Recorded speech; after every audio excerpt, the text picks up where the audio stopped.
Hello friends, இந்த வீடியோவில் சிந்தக்காய பச்சடி எப்படி செய்யணும்னு தான் பார்க்க போகிறோம்.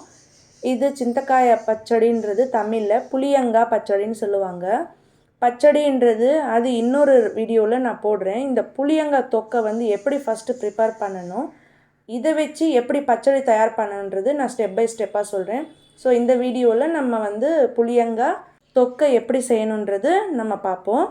முதல்ல இந்த புளியங்காய் பார்த்திங்கன்னா நான் 4 கிலோ வரையிலும் எடுத்து வச்சுருக்கேன். இதில் இருக்கக்கூடிய காம்பு எல்லாத்தையுமே ரிமூவ் பண்ணிவிட்டு, அழுகி போயிருந்தாலோ இல்லைன்னா முத்தி போயிருந்தாலோ இதை வந்து நம்ம யூஸ் பண்ணிக்கக்கூடாது, தூக்கி போட்டுடணும். ஏன்னா தொக்கு செய்கிறதுக்கு நம்ம ஃப்ரெஷ்ஷான காயை தான் யூஸ் பண்ணணும். நீங்கள் ஒவ்வொரு காயும் இது மாதிரி காம்பை ரிமூவ் பண்ணிவிட்டு, உங்களுக்கு மேலாப்பில் ஏதாவது அழுகுன மாதிரி ஏதாவது தெரியுதுன்னா நீங்கள் நகைக்கீரையோ இல்லைன்னா நைஃபாலேயோ வச்சு ஜஸ்ட்டு ஸ்லைட்டாக கீறி பார்த்திங்கனாலே இந்த மாதிரி தெரியும். பாருங்கள், நான் கீறிகிட்டே இருக்கும்போது எந்த ஒரு அழுகுன மாதிரி இல்லை. கட் பண்ணி கூட பார்த்தா ஃப்ரெஷ்ஷாக தான் இருக்குது. ஸோ நம்ம அப்படியே நம்ம யூஸ் பண்ணிக்கலாம். இந்த புளியங்காய் எந்த சீசனில் கிடைக்கும்னு பார்த்திங்கன்னா ஜனவரி எண்டு இல்லைன்னா பிப்ரவரி மாதத்தில் உங்களுக்கு ஃப்ரெஷ்ஷாக கிடைக்கும்.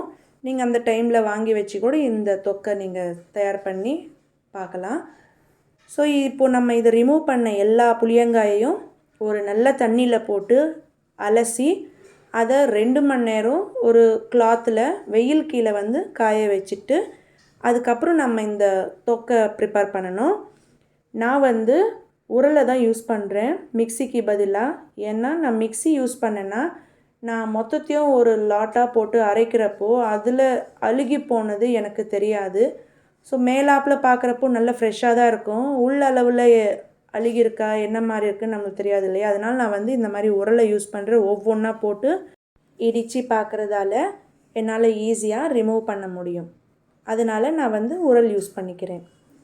இந்த மாதிரி ஒவ்வொன்றா போட்டு லைட்டாக அந்த மாதிரி இடித்து பார்த்திங்கனாலே உங்களுக்கு தெரிஞ்சிடும், ஓகே இந்த காய் வந்து நல்லா தான் இருக்குதுன்னு. ஸோ அப்படி கொஞ்சம் கொஞ்சமாக போட்டு இடிச்சிட்டு அதை நம்ம ஒரு பிளேட்டில் வந்து எடுத்து வச்சுக்கணும். இதே மாதிரி மறுபடியும் இன்னொரு ரவுண்டு ஒவ்வொரு காயும் போட்டு இடித்து அதே மாதிரி மொத்தமாக சேர்த்து இந்த பிளேட்டில் எடுத்து வச்சதுக்கப்புறம் நம்ம மறுபடியும் இதை இடிக்கணும். இதில் கொஞ்சம் மஞ்சள், வெந்தயம், உப்பு போட்டு இடித்து நம்ம வந்து ஒரு ஜாடியில் எடுத்து வச்சுக்கணும். நான் 2 ரவுண்டாக இடிச்சிக்க போகிறேன். ஸோ ஃபஸ்ட்டு ரவுண்டில் வந்து நான் 3/4 கிலோ உப்புனா அதில் பாதி அளவு உப்பை வந்து இதில் சேர்த்து, வெந்தயம் ஒரு 100 கிராமு, மஞ்சள் நம்ம கை அளவு யூஸ் பண்ணி நம்ம நல்லா இதை இடிச்சிக்கணும். நான் மறுபடியும் சொல்கிறேங்க, நான் புளியங்காய் வந்து 4 கிலோ, மஞ்சள் வந்து 150 கிராமு, வெந்தயம் வந்து 200 கிராமு, உப்பு 3/4 கிலோ. அதில் எல்லாமே பாதி அளவில் நான் வந்து ஒரு ரவுண்டில் எடுத்துக்கிறேன். அடுத்த ரவுண்டில் மிச்சம் பாதியை வந்து நான் அதில் சேர்த்து நான் இடிச்சிக்கிறேன். இப்படி மொத்தமாக இடித்தது எல்லாமே எடுத்து நான் இந்த மாதிரி கண்ணாடி ஜாடியில் இல்லைன்னா டப்பர் வேரில் போட்டு வச்சுக்கலாம். ஸ்டீலில் போட்டு வச்சிங்கன்னா துரு பிடிச்சி போயிடும். அதனால் வந்து இந்த மாதிரி கண்ணாடி ஜாடியில் போட்டு வச்சுக்கிட்டா ரொம்ப எடுத்து வச்சு யூஸ் பண்ணுறதுக்கு நல்லா இருக்கும். நம்ம அதிகமாக உப்பை யூஸ் பண்ணுறதால முக்கியமாக நம்ம எடுத்து வைக்கிற இந்த தொக்கு வந்து ஈரம் படாத கண்ணாடி ஜாடியில் தான் எடுத்து வச்சுக்கணும். அதையும் பார்த்துக்கோங்க. இப்போ இன்னொரு ரவுண்டையும் நான் அதே மாதிரி இடித்த அந்த எல்லாத்தையும் இதில் போட்டுட்டு நான் மிச்ச பாதி உப்பு, அதாவது 3/4 கிலோ உப்புன்னா அதில் பாதி, மிச்சம் பாதியை வந்து நான் இதில் யூஸ் பண்ணிக்கிறேன். மஞ்சளும் அதே மாதிரி 75 கிராம் இதில் ஆட் பண்ணிவிட்டு, வெந்தயம் ஒரு 100 கிராம் இதில் ஆட் பண்ணி அதே மாதிரி இடித்து மொத்தமாக வந்து நான் இந்த ஜாடியில் போட்டு எடுத்து வச்சுக்கிறோம். இடித்த இந்த புளியங்காய் தொக்கை வந்து நம்ம அப்படியே ஒரு நல்ல கிளாத்து போட்டு இல்லைன்னா நல்ல மூடி போட்டு ஒரு 3 நாள் இல்லைன்னா ஒரு 5 நாள் வரையிலும் அப்படியே ஊற விட்டுடணும். அதில் இருக்கிற உப்பு அப்படியே வந்து கூழ் ஆக்கிடும்.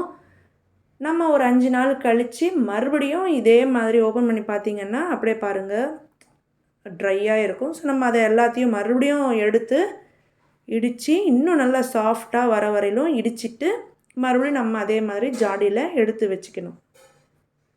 இப்போ ஒரு பேட்சாக எடுத்து இதில் போட்டு நல்லா இடிச்சிக்கிறோம்.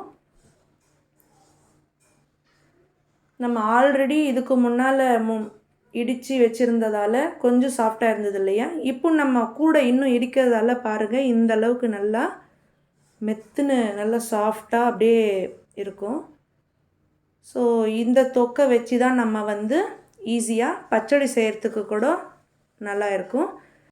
இந்த தொக்கை வந்து நம்ம ஈரம் படாமல் பத்திரமாக ஜாடியில் போட்டு எடுத்து வச்சுக்கணும். எப்பெல்லாம் தேவைப்படுதோ கொஞ்சோண்டு எடுத்துக்கிட்டு நம்ம பச்சடியை தயார் பண்ணிக்கலாம். இவ்வளவு தாங்க சிந்தக்காய தொக்கு. இதை மேற்கொண்டு பச்சடி எப்படி செய்யணும்னு நான் இன்னொரு வீடியோவில் நான் போஸ்ட் பண்ணுறேன். என்னோடய வீடியோ உங்களுக்கு ரொம்ப பிடிச்சிருந்தா மறக்காமல் லைக் பண்ணுங்கள், சப்ஸ்கிரைப் பண்ணுங்கள். தேங்க்ஸ் ஃபார் வாட்சிங். Take care. பாய்.